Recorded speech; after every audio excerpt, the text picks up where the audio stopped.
You touched on this on Friday, but defensively, how do you feel about the strides that have made so far, just in terms of execution and also in terms of mentality?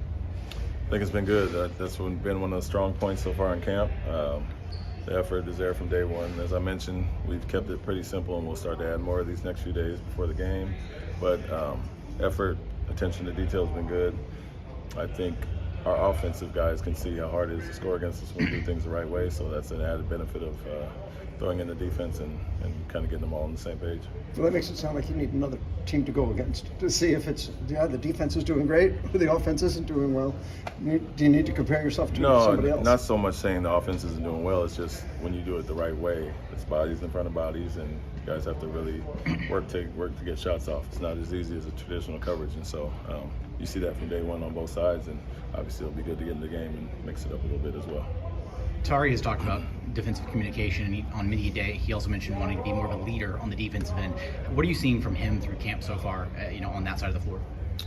His natural instincts. I mean, he's a really good defender that does some things that you can't even teach, and so, excuse me, he's obviously has the length, size, and that mentality already. Wants to become a leader and become better on that end. I think in general, all of our guys are understanding how much more you have to communicate with the way we're going to guard as opposed to traditional coverage. And so being vocal is a big part of it, and our veterans have done a great job with that, and the young guys have carried on as well. You can game plan for your roster from the all season all you want to, but it's different when you actually get your hands on them. What did you learn about this team from the first week of training camp? Just the amount of length and size and versatility we have for a lot of guys. The second unit especially so far, it's just Ime and Cam and Tari and Jay Sean. You have just a lot of guys that can do a lot of different things. Not saying Fred and some of the starters can't, but just from a size perspective, I think that stood out immediately. But then you look at Jabari that can move up or down from the 5 to the 3, and so for us, just the versatility of our group in general. And as a coach, how much does that excite you, knowing that hey, you can do a lot of different things with a number of different players on the roster? Yeah, it's always an added bonus to have that versatility. I think in general, we knew that coming in. It's a matter of what are we going to do with certain units, and so you look at our group in general, it's a ton of versatility, switchable guys that can play positionless spots, and so that stood out immediately in camp.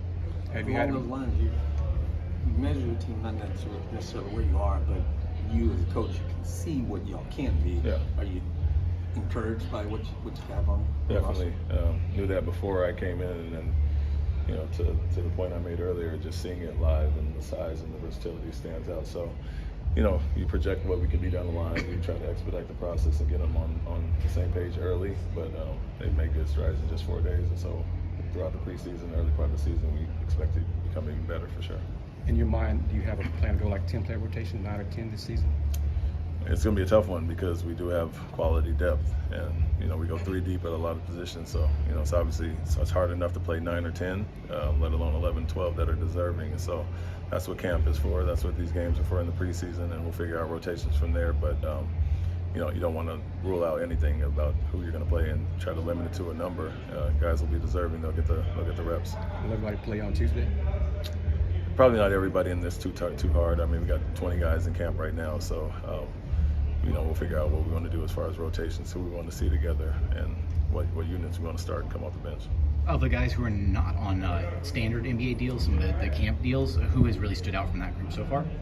They all bring different things, and so you got a guy like Nate Hinton, who's just his defensive intensity is great.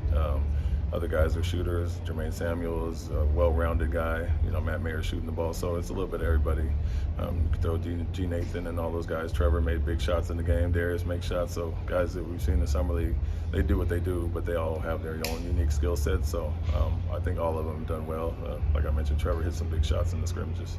You came from an organization that had a really rabid fan base.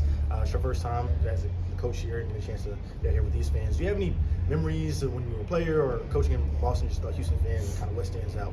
Anything about that? Well, you're saying Boston compared to Houston? No, just Houston in general. Okay, yeah. I mean, I was in San Antonio for 10 years in my career, player and coach, and so obviously a ton of playoff matchups and all that. And so, if you do stand out, the series that unfortunately, Manu blocked James, and so I was part of that. And obviously, and those are intense playoff series, and so right next door neighbors, and I understand that, but at the same time, we have to bring excitement as well as a unit, show that we're a different product on the court, the way we play, the effort we play with, the unselfishness. And I think the fan base will react well to that. You're a player, so you understand the importance of chemistry and how guys get along off the court. Yeah. Like, how much does the coach play into that, or you just kind of let those guys organically decide how they're going to get along? Yeah, we do our thing as far as activities for the team, dinners and bonding sessions. I think getting to the Bahamas and getting away for camp in Louisiana gives us a chance to kind of get away and spend a ton of time together. But I think our group is pretty tight-knit beforehand. It's funny, a lot of guys are quote-unquote competing for minutes with each other, but Jabari and Tari, two guys that came in together last year, are really close off the court, as well as other guys compete for minutes. But in general, I think it's a group that all gets along. There's not a bunch of different cliques here and there. There's a bunch of guys that all spend time together, and I think it's just a product of their youth and being around the same age. And you throw Jeff and some of those guys in there now, he acts as young as some of these guys, so it's not much difference there. You ever look at them and go, man, you guys are really young? I look at the date of birth and think about where I was at that point when they were born, and so I was either finishing college or starting my professional career when some of them were born, and that's all the reminder I need, how old I'm getting. Do you think That's fans Jeff see an Green. immediate difference on the court today versus last year? I'm sorry, say it again. Do you think fans will see an immediate difference on the court today, seeing their players? Versus We're not doing a whole ton on the court today. I would say that for the games more so, but today's just a little bit up and down and some warm-up stuff. So, But still, do you think they'll be impressed with what they see? I think they'll be impressed with the guys out there, the talent that we have, the length and athleticism, all those things. But we'll have to wait till the games to see more of that for sure. Thanks, Coach. Thanks, Thank Coach. you guys.